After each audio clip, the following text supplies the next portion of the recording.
जावेद चौधरी साहब हमारे साथ मौजूद हैं। आज एक बहुत ही स्पेशल वीलॉग लेके आपके सामने हाजिर हैं। आज हम डिस्कस करेंगे पीटीआई के हवाले से कुछ ऐसी बड़ी चीजें जो आपने सुनी नहीं होंगी, आपने देखी नहीं होंगी। आपको वो बताएंगे कि ये क्या चीजें हैं।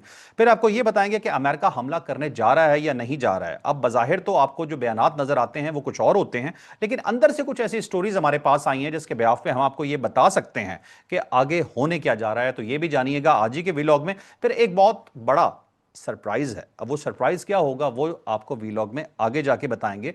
कुछ ऐसी चीजें आज आप जानेंगे जो आप इससे पहले नहीं जानते होंगे। तो ये होगा आज का हमारा वीलॉग। जावेद चौधरी साहब की तरफ हम जाते हैं, लेकिन उससे पहले आपको एक रिमाइंडर कि आपने चैनल को लाइक, शेयर और सब्सक्राइब करना बिल्कुल नहीं भूलना।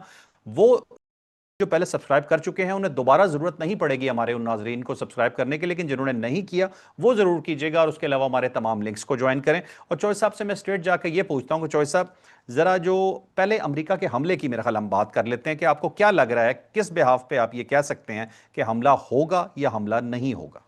अब वैसे पहले तो ये है कि आप सनसनी फैलाने के मास्टर हो यार। ये जो आपने सनसनी फैलाई है ना, आगे चल के आपको बताएंगे और हैरान कर देंगे। आप यकीन करके मैं खुद हैरान हो गया हूँ। और मुझे बड़ी जल्दी है कि देखूं आगे आप क्या करने वाले हो। कौन सी ऐसी चीज है, कौन सा ऐसा सांप है जो आप निकालने लगे हो। मैं यकीन कर, मैं खुद उसका शिकार हो गया। तो ये आपका कमाल है। वैसे पता है, आप एक बार एंगेज कर सही। लेते हो लोगों को, बड़ी बात है यार वैसे। अच्छा, मैं आपको बहरहाल बताऊंगा अमेरिका नहीं की कि जो मैं आपसे क्या पूछने वाला आप मुझे भी यकीन कर नहीं पता वैसे। मैं अपने नाज़रीन को ये बताता हूँ कि हमारा जो शो होता है ना, मेरा फर्क के साथ, उसमें कोई तैयारी नहीं होती। ये अचानक सवाल करना शुरू कर देता है, मैं अचानक बोलना शुरू कर देता हूँ और हम उसे बगैर किसी एडिट किए हुए फौरी तौर पे आपके सामने पेश कर देते हैं। इसलिए बहुत सारी ऐसी, पंजाबी में उसको कहते हैं यावियां, वो भी नजर आ जाती हैं आपको इसके अंदर। लेकिन बहरहाल हमने सोचा हुआ था, हमने ये फैसला किया हुआ था कि हमने इसको एडिट नहीं करना और उसके एज इट इज है। चलना चाहिए। जिसके अंदर गलतियां भी हो जाती बाजू का, तो इसलिए आपसे मादत भी कर लेते हैं। जो अमेरिका का सूरत हाल है, ईरान की सूरत हाल है, इसके अंदर जो नया एलिमेंट आया है वो गल्फ स्टेट्स का है। उससे पहले जब भी ट्रंप ये कहता था कि मैंने क्यों जंग बंद की, तो पाकिस्तान का नाम लेता था। वो कहता था जी पाकिस्तान के कहने पे मैंने जंग बंदी की, पाकिस्तान के कहने पे मैंने जो उसका ऑपरेशन, बल्कि प्रोजेक्ट फ्रीडम था, वो उसको सस्पेंड किया। पाकिस्तान के कहने पे मैंने ये दिन और ऐड कर दिए, पाकिस्तान के कहने पर मैंने ये कर दिया, पाकिस्तान के कहने पे वो कर दिया। लेकिन फर्स्ट टाइम उसने ये कहना शुरू किया है जी कि गल्फ स्टेट्स जो हैं उनके कहने पे मैंने जो अटैक था उसको मुअत्तल किया। उसके अंदर पाकिस्तान का नाम नहीं है, उसके अंदर यूई का नाम है, उसके अंदर कतर का नाम है, उसके अंदर सऊदी अरेबिया का नाम है। बल्कि सऊदी अरेबिया और जो कतर थे वो तो हमेशा हम्म। न्यूट्रल रहे हैं। बल्कि कतर का जो मामला था सारे ही न्यूट्रल रहे। और इससे पहले जितने भी मुज़ाकरात हुए हैं उसमें कतर ने बड़ा अहम किरदार अदा किया। ईरान और अमेरिका के जितने भी मुज़ाकरात हुए हैं, बल्कि अगर आपको याद हो तो हमास के जो लीडर थे वो आए हुए थे दोहा, और उस वक्त उनके ऊपर अटैक हो गया था इसराइल की तरफ से। यानी इस हद तक, यानी आप ये समझें कि हमास के भी अगर एग्रीमेंट्स होते थे या मुज़ाकरात होते थे या कोई मुआहदा होता था तो वो दोहा के अंदर होता था। और ईरान और अमेरिका जो थे वो भी आपस में बहुत ज्यादा करीब थे। बल्कि 2023 में जब पहला एग्रीमेंट इनके साथ हुआ, जिसके अंदर इन्होंने 90 ग्रेड जो यूरेनियम थी उसको डी ग्रेड करके 60 पे लेके आए थे, और वो भी कतर ने करवाया था। और उस मुआहदे के अंदर ये फैसला हुआ था कि साउथ कोरिया के अंदर जो इनके $7 बिलियन पड़े हुए हैं, वो वहां से पैसे जो है वो कतर शिफ्ट होंगे। और यूं ही ईरान अपनी अफसुदा यूरेनियम को 90 ग्रेड से 60 पे ले आएगा, तो फिर वो ईरान के हवाले कर दिए जाएंगे। लेकिन उसके बाद अमेरिका मुकर गया, और यूं ही उस तरफ से यूरेनियम जो थी उन्होंने डिग्रेड कर दी। तो बस अमेरिका की तरफ से इनकार हो गया। अब वो $7 बिलियन जो था ना, $7 बिलियन, वो $6 बिलियन रह गया, क्योंकि बैंकों ने दरमियान से पैसे भी काट लिए और बाकी बहुत सारे जो दरमियान के प्लेयर्स थे वो पैसा खा गए $1 बिलियन।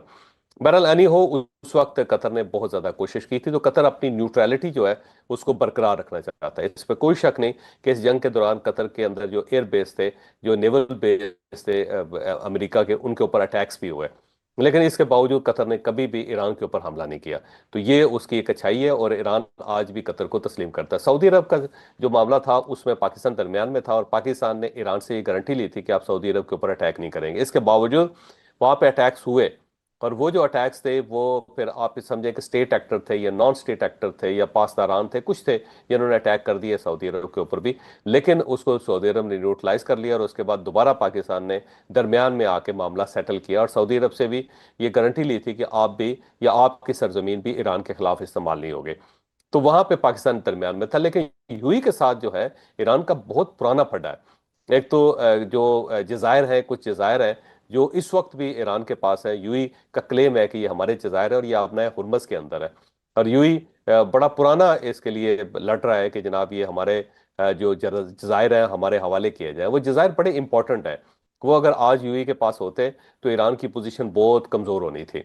लेकिन ईरान बड़ा समझदार मुल्क है, उसने उस वक्त जाके अपना हुर्मस के अंदर कब्जा किया उन जजायर के ऊपर, हम्म। जो आने वाले दिनों में बड़ा अहम किरदार अदा कर सकते थे। तो अब यूएई का क्लेम है, बल्कि यूएई ने पाकिस्तान को 3 मरतबा कोशिश की कि दिफाई मुआहदा पाकिस्तान के साथ किया जाए, लेकिन पाकिस्तान ने इसलिए नहीं किया कि ये दिफाई मुआहदा ईरान के खिलाफ इस्तेमाल होना था, और पाकिस्तान ईरान के खिलाफ इस्तेमाल नहीं होना चाहता, वो न्यूट्रल रहना चाहता है। तो बहरहाल अब यूएई जो है उसके दरमियान में आना और आके डोनाल्ड ट्रंप को रोकना कि जी आपने अभी इसके ऊपर अटैक नहीं करना ईरान के ऊपर, तो ये बड़ी चीज अलार्मिंग है। अब यहाँ पे दो कैच हैं। पहला तो ये हो सकता हम्म। है कि यूएई और कतर या सऊदी अरेबिया जो है वो अपना डिफेंस मजीद मजबूत करना चाहते हो, वो कोई ना कोई इक्विपमेंट लेना चाहते हो, कोई ऐसा आयरन डोम बनाना चाहते हो या ऐसा आयरन डोम इम्प्लीमेंट करना चाह रहे हो जो ईरान की तरफ से अगर अटैक हो तो सऊदी अरब का नुकसान ना हो, कतर का नुकसान ना हो, यूएई का नुकसान ना हो। और इसलिए थोड़ा सा उनको टाइम चाहिए। एक तो ये कैच हो सकता है कि इसलिए हो सकता है उन्होंने अमेरिका को रोका हो और वो तैयारियों में लगे हो, या फिर उन्होंने कहा कि हम अभी तैयार नहीं है और जब हम तैयार होंगे तो फिर हम आपको अलाउ करेंगे, आप अटैक करें और हम अपना हिफाजत कर सकें, हम अपने आप को बचा सकें। एक ये हो सकता है। और दूसरा ये हो सकता है कि उनको पता है कि अब अगर अमेरिका ने अटैक किया तो ईरान बहुत खौफनाक तरीके से अटैक करेगा। अब वो सऊदी अरब को भी नहीं छोड़ेगा, क्योंकि ज़ाहिर है अब पाकिस्तान दरमियान में नहीं हो सकेगा, नहीं रोक सकेगा मामलात को, सेटल नहीं कर सकेगा, क्योंकि पाकिस्तान ज़ाहिर है थोड़ा सा पीछे हटना पड़ रहा है पाकिस्तान को। तो सऊदी अरब के ऊपर भी बड़े टका के हमले होंगे फिर ईरान की तरफ से। और यूएई जो है उसके ऊपर अब इसने हमला जब ईरान ने करना है तो मुझे लगता है कि ईरान अब उनके पानी के जो प्लांट्स हैं उन सबको उड़ा देगा, और उसके बाद उनके हम्म। गैस की जो इंस्टॉलेशंस हैं, फिर ऑयल की इंस्टॉलेशंस हैं, उसके ऊपर भी अटैक कर सकता है, जिससे यूएई को बहुत नुकसान होगा।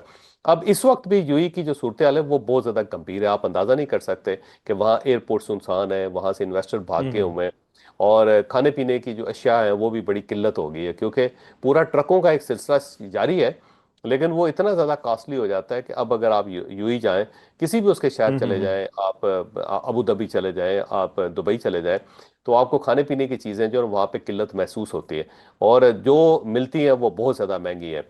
और उसके साथ साथ वहाँ पे जो रियल स्टेट सेक्टर था, जो सबसे बड़ा सेक्टर है पूरे यूएई के अंदर, वो क्लैप्स कर गया। ना कोई फ्लैट बिक रहा है, ना कोई घर बिक रहा है, ना कोई खरीदा जा रहा है, खरीदार भागे हुए हैं। बैंकिंग सेक्टर को बहुत ज़्यादा नुकसान हुआ है। फिर आईटी सेक्टर जो यहाँ पे बहुत कंपनीज बैठी हुई थी वो वहाँ से निकल गई। तो सुनसान हुआ भाई यूएई। तो उसको पता है कि अगर हम्म। ईरान ने दोबारा अटैक कर दिया और उसने अगर ये सारी हमारी बिल्डिंग्स गिरा दी, यहाँ पे ज़्यादा बड़े हमले हो गए, तो उसके बाद हमें इस वक्त दोबारा आबाद करने में 20-25 साल लग जाएंगे। फिर अगर हम्म। ऑयल वेल्स हैं, गैस वेल्स हैं, उनको नुकसान पहुंच जाता है तो उसका भी बड़ा उसको होगा। इसलिए उन्होंने अमेरिका को रोका है। अब अमेरिका जो है वो अपनी जान छुड़ाना चाहता है, किसी न किसी तरीके से जान छुड़ाना चाहता है। वो चाहता है कि यहाँ से निकले, क्योंकि वो फंस गया हुआ है। अब रोजाना की बुनियाद के ऊपर उसके अखराजात में इजाफा हो रहा है, और बेइज्जती भी डोनाल्ड ट्रंप की पूरी दुनिया के अंदर हो रही है। अब ट्रंप के पास सिर्फ ऑप्शन दो ही हैं। एक ऑप्शन ये है कि वो ईरान से माफी मांगे, और उसके बाद ईरान की मर्जी का मुआहदा करके और तावाने जंग अदा करके, क्योंकि ईरान तो कह रहा है कि हमें जो आपने नुकसान पहुंचाया है हम्म। आप उसकी उसको पैसे दें, पेमेंट करें आप उसकी। अब डोनाल्ड ट्रंप के पास यही ऑप्शन है कि उनकी पेमेंट करें। अब वो पेमेंट करेगा तो वो मेरा ख्याल है $200 बिलियन उसको देने पड़ेंगे। अब 200 बिलियन हम्म। डॉलर जो है वो कहाँ से देगा, क्योंकि उसको तो कांग्रेस जो है जंग के लिए पैसे देने के लिए तैयार नहीं है। तो वो टू मच है, सही। जो जाहिर है वो कभी भी नहीं करेगा। और दूसरा ये है कि उसके बाद ईरान फिर अपना न्यूक्लियर प्लांट जो है वो उसको दोबारा बनाएगा और एटम बम बनाएगा, फिर अमेरिका उसको रोक नहीं सकेगा, क्योंकि अमेरिका यहाँ से हार के गया हुआ है। और उसके हम्म। साथ ही अमेरिका जो उसकी बेइज्जती बहुत ज्यादा हो जाएगी। तो वो उसकी मर्जी का मुआहदा तो नहीं कर सकता डोनाल्ड ट्रंप, क्योंकि उससे बेइज्जती होगी, न्यूक्लियर बम बनने के चांस पड़ जाएंगे, और उसके साथ साथ जो है ना बाकी चीजें भी हो जाएंगी। तो अब दूसरा उसके पास ऑप्शन ये है कि वो एक अटैक करे और जबरदस्त किस्म का अटैक करके वो यहां से फिर निकल जाए। तो डोनाल्ड ट्रंप जो है ना वो यही चाहता है कि अब अटैक करे और अटैक करके मुकम्मल तौर पे डिमोलिश कर दे ईरान को, या उसकी कई फैसिलिटीज को तबाह करके, जिसके अंदर ईरानी जो है ना रोते पीटते हुए नजर आए, जैसे कि गजा के अंदर जो सूरत हाल थी वो पूरी दुनिया ने देखी कि वहां पे कितनी उदासी, कितनी वीरानी, कितनी तबाही है।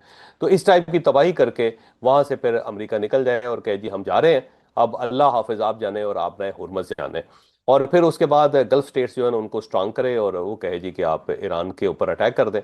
तो यही उसके पास ऑप्शन बचता है। डोनाल्ड ट्रंप के पास दो तो ही सर ऑप्शन है इसमें उसके पास। इसमें एक चीज मैं आपसे पूछना चाहता हूं।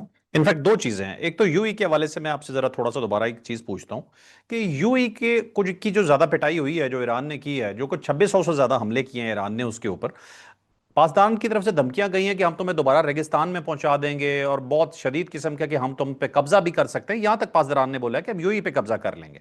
इतना शदीद गुस्सा इसराइल के साथ मिलने की वजह से है या जो एक पुरानी दुश्मनी चलती आ रही है ये उसकी वजह से है? इस पुरानी पे जरा मुझे पुरानी बताइएगा। दुश्मनी है, पुरानी दुश्मनी। देखो, ये अरब और अजम की पुरानी लड़ाई है।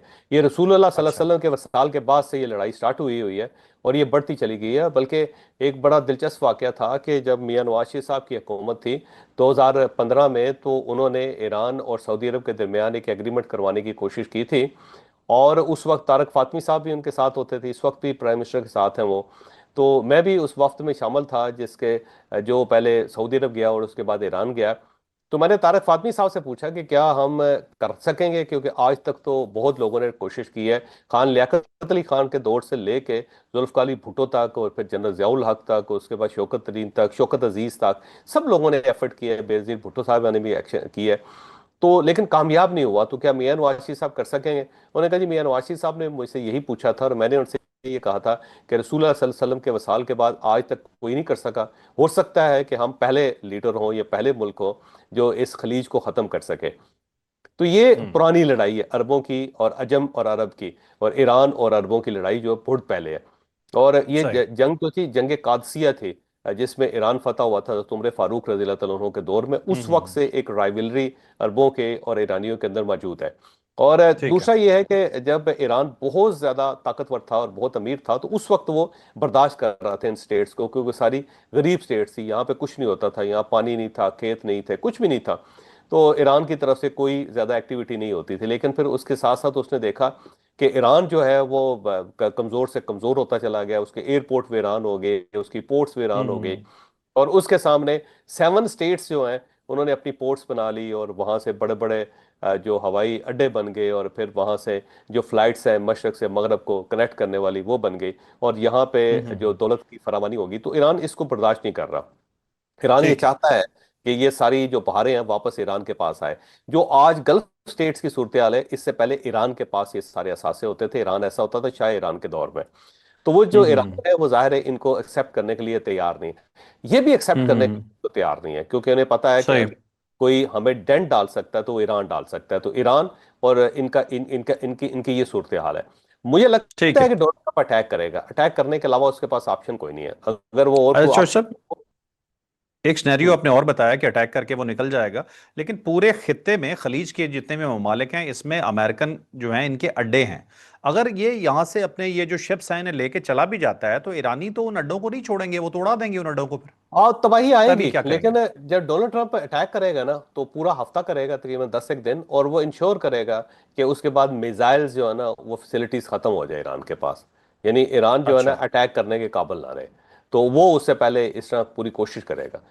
क्योंकि अगर हम्म। जब तक ये नहीं होता तो फिर गल्फ स्टेट्स में नुकसान बहुत ज्यादा होगा। ईरान कुछ कुछ तो नहीं सर छोड़ेगा, कुछ नहीं एक छोड़ेगा। साइड पे तो गल्फ अटैक होगा, लेकिन उनके तो यहाँ पे पूरे नीचे अंडरग्राउंड सिटीज हैं पासदारान के पास। वो तो आपने खुद भी पहले बताया कि वो बहुत फैले हुए हैं। तो पहले अमेरिका के लिए पॉसिबल होगा कि जो 40 दिन की जंग में वो तबाह नहीं कर सका वो 10 दिन की जंग में कर लेगा? अब देखते हैं ना कि क्या उसकी पास पॉलिसी है। क्योंकि अगर ये नाकाम हो जाता है अमेरिका, तो फिर मुकम्मल नाकाम हो जाएगा। फिर ये ऐसी ठीक नाकामी है। होगी जो उसके गले पड़ जाएगी। फिर अमेरिका को बिल्कुल नुकसान सही। बहुत ज्यादा होगा। और मुझे हम्म। लगता है कि हो सकता है कि जैसा G7 का बयान आ गया है, तो हो सकता है कि यूरोप को अपने साथ मिला ले, नेटो को अपने साथ मिला ले, और ना हो तो अरब स्टेट्स को अपने साथ ही मिला ले। कोई दुनिया में अगर ठीक दो है। चार मुल्क इसके साथ मिल गए, तो तब ये बहुत कुछ हम्म। कर सकेगा। और ठीक है। अगर नहीं मिलता और ये वाकई अमेरिका अकेला होता है, ये डोनाल्ड ट्रंप अकेला होता है, क्योंकि ज़ाहिर है अमेरिका भी इसके साथ नहीं है, वो भी नहीं हम्म। चाहता, अमेरिकन लोग नहीं चाहते कि ये जंग हो, तो फिर बड़ा मसला बन जाएगा अमेरिका के लिए। लेकिन अब ठीक है। सवाल वही है कि आपने एक जबरदस्त किस्म का अटैक भी कर दिया, खौफनाक किस्म का, उसके बावजूद अगर ईरान अपने कदमों पर खड़ा रहता है, तो फिर आप क्या करेंगे? फिर अमेरिका के पास कोई और ऑप्शन नहीं है, फिर ये खत्म हो जाएगा। फिर उसके बाद यही है, न्यूक्लियर बम मारेगा, और क्या होगा। लेकिन वो इतना आसान हम्म। काम नहीं है, साथ गल्फ स्टेट्स भी जाएंगी फिर। बिल्कुल ठीक है, बिल्कुल ठीक है। अल्लाह ना करे ऐसा हो। हम तो चाहते हैं कि पाकिस्तान की जो कोशिशें हैं वो जल्द अज जल्द रंग लेके आएं। अच्छा चौधरी साहब, आप चलते हैं अपनी नेक्स्ट स्टोरी पे। उससे पहले बस आखिरी एक छोटा सा मैं आपसे सवाल करूंगा, इसका मुझे इतना ही बस बता दीजिएगा कि पाकिस्तान की कोशिशें रंग लाती आपको नजर आ रही हैं? मुझे लगता है पाकिस्तान बड़ी एफर्ट कर रहा है जी। अब ये 4 मुल्क हो चुके हैं, 3 और भी मिल गए हैं, और इन तीनों मुल्कों ने पाकिस्तान की हम्म। कोशिशों के ऊपर इत्तेफाक किया। ये भी एक बड़ी पॉजिटिव सही। चीज है कि तीनों मुल्क कहते हैं कि पाकिस्तान जो कुछ कर रहा है वो ठीक है। क्योंकि सऊदी अरब के ऊपर यकीन नहीं करेगा ईरान, यूएई के ऊपर नहीं करेगा, कतर के ऊपर नहीं करेगा, पाकिस्तान के ऊपर उसको यकीन है। तो एक ऐसा मुल्क चाहिए होता हम्म। है जिसको दोनों फरीक माने।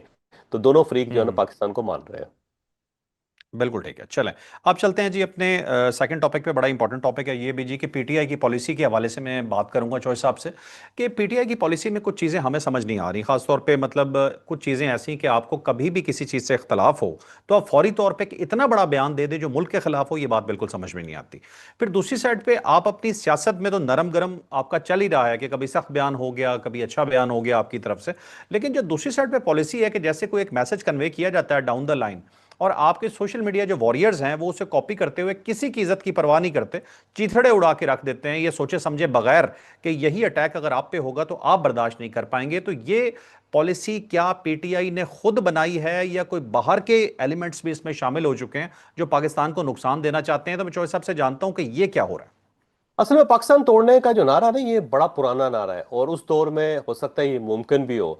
जब ईरान तगड़ा था तो उस वक्त कहा जाता था कि बलूचिस्तान को तोड़ के ईरान के साथ शामिल कर देंगे, या आधा बलूचिस्तान सीस्तान के नाम से ईरान के अंदर है, उसको इस बलूचिस्तान के साथ मिला के एक नया मुल्क बना देंगे। खैबर पख्तूनख्वा के बारे में कहते थे कि ये जी काबुल का हिस्सा है, अफगानिस्तान का हिस्सा है, ये उसके साथ मिल जाएगा। पख्तूनिस्तान इसको एक नाम था कि उस साइड से भी पख्तून है, इस साइड से भी पख्तून है। आधा जो पख्तून इलाका है उस साइड से तोड़े, आधा पाकिस्तान से तोड़े, पख्तूनिस्तान बना ले। पंजाब के बारे में कहते थे कि जी सिख बड़े तगड़े हो गए हैं तो सिखों के साथ पंजाब को मिला लिया जाए। कुछ सिख कहते थे लाहौर हमारा है और ये हमारी मजहबी इबादत गाह सारी लाहौर के अंदर है। उस वक्त ये नारा लगता था। मकबूजा कश्मीर के लोग उसको सामने रख के इंडिया ये कहता था कि आज़ाद कश्मीर के ऊपर हम काबज हो जाएंगे। ये बड़ी पुरानी बातें हैं, बहुत ही पुरानी बातें हैं। ये आप समझें कि 60s और 70s की बातें हैं। अब दुनिया बदल हम्म। गई हुई है, अब हालात चेंज हो गए हुए हैं। अब पाकिस्तान कमज़ोर नहीं है, पाकिस्तान एक न्यूक्लियर पावर है, और एक ऐसी न्यूक्लियर पावर है जो अपनी हिफाजत खुद कर सकती है।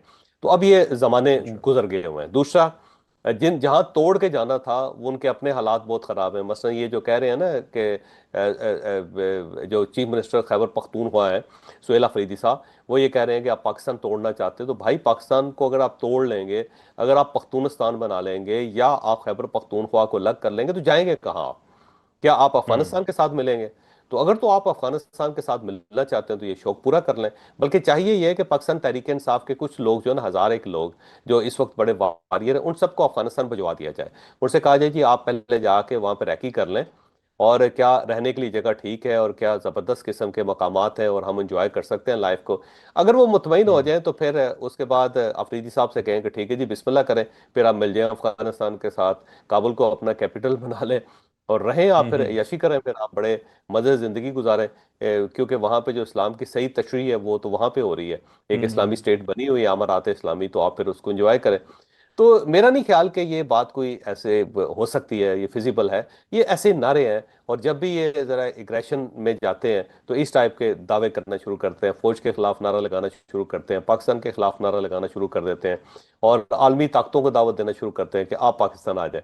ये बेवकूफ़ी है, हमाकत है, और इसके साथ इसके अलावा इसके अंदर कोई रियलिटी नहीं है। ना ही इनके पास हम्म। ऐसा कोई ऑप्शन है कि ये इतना अच्छा बड़ा कोई साहब, काम कर चीज सके। एक चीज मुझे बताइएगा कि अपना सूबा खंडर बना दिया इन्होंने, केपीके, पाकिस्तान का हमारा अपना प्यारा सूबा है। उस सूबे के अवाम भी आप जानते हैं पाकिस्तान के लिए कितने जज्बाती हैं, कितने मोहब्बत करने वाली अवाम है। उस सूबे के साथ इतनी बड़ी ज्यादती है कि वहां डेवलपमेंट होती ही नहीं है। वहां का सही चीफ बात है, मिनिस्टर सही लगाया बात जाता है इसलिए कि उसने इमरान खान को रिलीज करवाना है। वो एक रिलीज। अलग बात है, आप अपनी कानूनी जंग लड़ो, लेकिन आप अपने लोगों ठीक का है। हक ही खा जाए। हाँ ये तो है। वैसे वैसे दूसरी एक बड़ी मजे की बात है, वैसे आप ना अफरीदी साहब से, सुहेल अफरीदी साहब से कहें कि आप ना 2 दिन के लिए अफगानिस्तान और पाकिस्तान का बॉर्डर जो है ना खोल दें, और हम्म। खोल के देखें कि क्या पाकिस्तान से लोग दौड़ के अफगानिस्तान जाते हैं या अफगानिस्तान से लोग दौड़ के पाकिस्तान आते हैं। तो अगर वो बिल्कुल सही। अफगानिस्तान से दौड़ के हम्म। खैबर पख्तूनख्वा में आ रहे हैं तो फिर इसका मतलब ये हुआ कि आप ज़ाहिर है फिर आप सुपर पावर हैं फिर। आप फिर हम्म फर्स्ट क्लास कंट्री है आप, है ना, कि हम्म जिसके अंदर लोग दौड़ के आ रहे हैं। यहाँ से अफगानों को निकाल रहे थे तो वो निकल नहीं रहे थे, आज भी छुप के हम्म बैठे हुए हैं। तो ये इसका मतलब हम्म। ये हुआ कि पाकिस्तान बड़ी ब्लेसिंग है सर, पाकिस्तान के हालात अफगानिस्तान से बिल्कुल। 100% दुरुस्त है। ऐसा नहीं है कि कोई कोई मसला मसाइल है। तो हम्म। बुनियादी तौर पर बस इनका मसला है कोई ना, पाकिस्तान तहरीक इंसाफ का, मेरा ख्याल है ये कोई अजीबोगरीब से लोग हैं, पाकिस्तान को नुकसान पहुंचा के पता नहीं क्या फायदा हासिल करना चाहते हैं। पूरी पाकिस्तान तहरीक हम्म इंसाफ नहीं है, कुछ लोग हैं जो भटके हुए हैं मुझे लगता है, या वो पाकिस्तान से हम्म बेजार हुए लोग हैं। इन सबको वैसे कहीं ना हम्म। कहीं भेज देना चाहिए ताकि ये जाके बिल्कुल सही। थोड़ा सा अच्छा वक्त जरा देख लें कि क्या होता है। बिल्कुल सही चॉइस साहब। एक चीज मैं बस आपसे पूछना चाहता हूँ, प्रोड्यूसर साहब का इशारा हो गया, फिर मैंने हमने अपने सरप्राइज की तरफ जाना। वो सिंपल मुझे ये बता दें, जो इनका सोशल मीडिया है, इनका सोशल मीडिया कौन हैंडल कर रहा है? क्या बाहर के एलिमेंट्स शामिल हैं पाकिस्तान में ताकि डेफिनेटली आग लग जाए? डेफिनेटली डेफिनेटली डेफिनेटली डेफिनेटली बाहर के एलिमेंट शामिल है जो पाकिस्तान को नुकसान पहुंचाना चाहते हैं। कभी इंडिया से ऑपरेट हो जाता है, कभी इसराइल से हो जाता है, कभी वेस्टर्न कंट्रीज से हो जाता है। जो पाकिस्तान को नुकसान हम्म। पहुंचाना चाहते हैं वो इनके सपोर्टर हो जाते हैं, फौरन सपोर्ट करते हैं। ठीक है, तो मुझे चॉइस साहब सिर्फ ये बता दें कि क्या ये बात पीटीआई को पता है और ये जानबूझ के इस्तेमाल हो रहे हैं फिर? मेरा ख्याल है पाकिस्तान तहरीक इंसाफ के आधे से ज्यादा जो लीडर हैं इस चीज से वाकिफ हैं और वो चाहते हैं कि इससे निकला जाए। लेकिन अब ये इंस्ट्रक्शन कौन देगा, फैसला कौन करेगा? इमरान खान साहब के साथ राब्ता नहीं है। बाकी जो लीडर हैं वो उज़्व मुअत्तल जिसको कहते हैं ना, उज़्व मुअत्तल, ऐसे लोग हैं हम्म। जिनके पास कोई खास एनर्जी नहीं है, कोई खास पावर नहीं हम्म। है कि वो चीज़ों को कंट्रोल कर सके। तो उनका मसला कुछ ठीक है, और। बिल्कुल ठीक है जी। ये बिल्कुल समझ नहीं आता जी कि अपने मुल्क को बुरा भला कह के आप कौन सी तहरीक लाना चाह रहे हैं, कौन सा इनकलाब लाना चाह रहे हैं। जरा ये देख लें जहाँ जहाँ जहाँ वो सो कॉल्ड किस्म के इनकलाब आए हैं, उन मुल्कों के हालात क्या हैं। अच्छा चौधरी साहब, आप सरप्राइज ये है कि कुछ ऐसे सवाल थे कि जिन सवालों का जवाब देते हुए शायद कोई भी घबराएगा, शायद हम भी घबराएंगे। ऐसे ऐसे सख्त सवाल कि हाँ भाई आप तो ये कह रहे थे, ये क्यों हो गया? तो आज आपके लिए ऐसी चीजें मैंने निकाली हैं कि जिसका जवाब देना आपके लिए मुश्किल हो जाएगा। तो आप क्या कहते हैं, फिर पूछूं सवाल आता आपसे? जी जी जी जी जी। चले ठीक है जी। अच्छा, अब ये जांबाज साहब हैं इन्होंने हम्म। मेरी बड़ी क्लास ली हुई है। अच्छा, ये कहते हैं माशाल्लाह। आप, जी जी, कहते हैं आप दोनों बिलखसूस फरूख अब्बास साहब ईरान की तर्जुमानी करते वक्त हद से गुजर जाते हैं। मसलन हिंदुस्तान ने जंग में खुलकर इसराइल का साथ दिया और ईरान के खिलाफ जासूसी भी की। तो फरूख भाई ने फरमाया कि अब ईरान कभी हिंदुस्तान को दोस्त नहीं रखेगा और हमेशा पाकिस्तान का साथ देगा। लेकिन अब ईरानी वजीर खारजा हिंदुस्तान में जाकर क्या फरमा रहे हैं? आप भी खामोश हैं। फिर वो लोग सच्चे हुए जो कहते हैं ईरान एक गलत वर्ड यूज किया है कि वो अच्छा नहीं है, ये कभी भी पाकिस्तान से मुखलस नहीं होगा। जरा जवाब तो दें। नहीं, ऐसा मसला नहीं है। अभी देखें ना, ब्रिक्स की मीटिंग थी जिसके लिए वो गए हैं, तो वो उसका हिस्सा है। जब ब्रिक्स का हिस्सा है तो जाहिर है फिर उनको वहां पे जाना चाहिए था, वो गए हैं बेचारे। और अब वहां पे इन्वेस्टमेंट्स है जहां पे चाबहार पे और बंदर अब्बास पे इंडिया की। तो वो चाह रहे हैं कि उसको दोबारा जो है जरा स्टार्ट किया जाए, क्योंकि जाहिर है उनके पैसे लगे हुए हैं, मजीद पैसे वो इंडिया से खींचना चाहते हैं। तो हर मुल्क अपना मफाद देखता है और ईरान को भी अपना हक है कि वो अपना मफाद देखें। लेकिन ये जहन में रखें कि इंडिया के साथ अब ईरान के वो ताल्लुकात नहीं हो सकते। ये ऐसा नहीं है कि पाकिस्तान की दोस्ती में, उसकी वजह मैं आपको बता देता हूँ। वजह बड़ी दिलचस्प है। वजह यह है कि ईरान की नेवी जो थी वो इंडिया के साथ एक्सरसाइज कर रही थी, और जब हाँ। उनका जहाज निकला तो इन्होंने इंफॉर्मेशन दे दी इसराइल को और अमेरिका को, और इसराइल ने उसके ऊपर अटैक कर दिया। और वहां पूरा जहाज इनका तबाह हो गया और उसके अंदर जो इनके सोल्जर्स थे वो शहीद हो गए। तो इतना बड़ा हम्म। इंसिडेंट, इतना बड़ा वाकया जो है ना, कोई मुल्क भी पी नहीं सकता। तो वो उनके जो ठीक है। ताल्लुकात हैं दोबारा वैसे नहीं हो सकते। वैसे अगर उन्होंने लॉलीपॉप दे दिया उनको तो क्या फर्क पड़ता है उसको। लेकिन ये जहन में रखें कि नुकसान इतना ज्यादा है, आप पाकिस्तान को रिमूव भी कर दें, साइड पे कर दें सारे इशू से, लेकिन जब उनकी नेवी को अटैक हो गया, उनकी नेवी तबाह हो गई, उनके जहाज तबाह हो गए, दूसरे जहाज़ों के बारे में भी इंफॉर्मेशन जो है इंडिया ने दे दी उनको, और इंडिया ने तस्लीम किया कि हमने ये इंफॉर्मेशन पास ऑन की थी, और लेकिन ये हम्म। रिक्वेस्ट की थी कि हमारे पानियों से निकल के आप जो मर्जी करें। तो जब आपने ये मान लिया तो फिर उसके बाद क्या बचता है? तो कभी भी इंडिया और ईरान के ताल्लुकात अब ठीक नहीं हो सकते। बिल्कुल ठीक है चौधरी साहब। अब दूसरा सवाल है, असल तो मुज़ाकरात ऐसे होने चाहिए थे कि अमेरिका को ईरान से माफ़ी मांगनी चाहिए थी, क्योंकि 160 बच्चे शहीद किए गए अच्छा, अब वो बेसिकली पूछना यही चाह रहे हैं, ये असलम गोंदल साहब का सवाल है। कहते हैं जी कि पहले तो ये माफ़ी मांगे इस बेजा अटैक की जो इसराइल ने और अमेरिका ने अटैक किया बगैर वजह के, और उन 160 बच्चों को जिन्हें शहीद किया उनकी भी माफ़ी मांगे। उसके बाद ये हो सकता है कि माफ़ी मांगने या माफ़ करने के बाद ही मुज़ाकरात कोई पॉसिबिलिटी हो। असल मुज़ाकरात तो ऐसे होने चाहिए। बच्चियों की माफी होनी चाहिए, वैसे ये मैं इनसे इत्तफाक करता हूँ, क्योंकि वो बहुत बहुत बड़ा जुल्म हुआ है और उसके ऊपर अमेरिका के अंदर भी लोगों ने बहुत एतराज किया है। वहां पे सेनेट की उनकी हम्म। कार्रवाई देखे ना, उसके ऊपर एतराज जी। किया गया कि जरा बताएं तो सही कि कितने मिसाइल वहां पे इस्तेमाल हुए हैं, कितने पैसे खर्च हुए हैं बच्चियों के ऊपर अटैक के लिए। ये मेरा ख्याल है अमेरिका को इसके जरा बड़ा दिल करके, खुला दिल करके उन्हें माफी मांगनी चाहिए। ये माफी मांगनी चाहिए, और मैं गोंदल साहब के इस सवाल से इत्तफाक करता हूँ कि माफी वाकई ही होनी चाहिए। वो बड़ा जुल्म हुआ है जी बच्चियों के साथ, इतना नहीं होना चाहिए था। आप जंग लड़े, लेकिन आपने स्कूल जाती हुई बच्चियां जो अपने स्कूल के अंदर क्लासरूम्स के अंदर बैठी हुई थी, आपने टॉम हॉक उसके ऊपर मार के आपने उनको शहीद कर दिया। ये बड़ा जुल्म है वैसे। बिल्कुल ठीक है, बिल्कुल ठीक है। चौधरी साहब, प्रोड्यूसर साहब के बार बार इशारे हो रहे हैं, टाइम के हवाले से अगला सवाल करता हूँ। यह है जी सवाल नासिर खान साहब का। सर, मुझे लगता है ईरान वाले ईरान को इराक बनाने पे तुले हुए हैं। हाँ, इसमें कोई शक नहीं, अगर ये मामला कंट्रोल नहीं होता, मुआहदा नहीं होता, तो ये वाकई बहुत बड़ी ट्रेजेडी होगी, और इस पूरे रीजन के अंदर ट्रेजेडी होगी जिसका अफेक्ट पाकिस्तान के ऊपर बहुत ज़्यादा होगा। बल्कि सिर्फ पाकिस्तान के ऊपर नहीं होगा, तुर्किया के ऊपर भी होगा, अफगानिस्तान के ऊपर भी होगा, तुर्कमानिस्तान जो है, जो शायद पूरे सेंट्रल एशिया के ऊपर इसका बड़ा अफेक्ट होगा। तो अल्लाह ताला से हम्म। दुआ करें कि अल्लाह ताला उस बुरे वक्त से बचाए। ये वाकई ही बहुत खौफनाक होगा, आप अंदाज़ा नहीं कर सकते। हम्म। जितना इराक के अंदर नुकसान हुआ है उससे कहीं ज़्यादा नुकसान हो जाएगा फर्क। ठीक है, बिल्कुल सही। अरशद सईद साहब का सवाल है। चौधरी साहब, भारत ने अमेरिका को बहुत मायूस किया है, खाली धमकियां लगा के, हालांकि खर्च सारा अमेरिका और इसराइल देता है जंग का भारत को। अच्छा, इसके ऊपर ना दोबारा किसी वक्त बात करेंगे, क्योंकि तफसील के साथ बात करनी है। ये सवाल आपने दोबारा दोहराना है। इस वक्त मेरा ख्याल है वक्त खत्म हो गया है।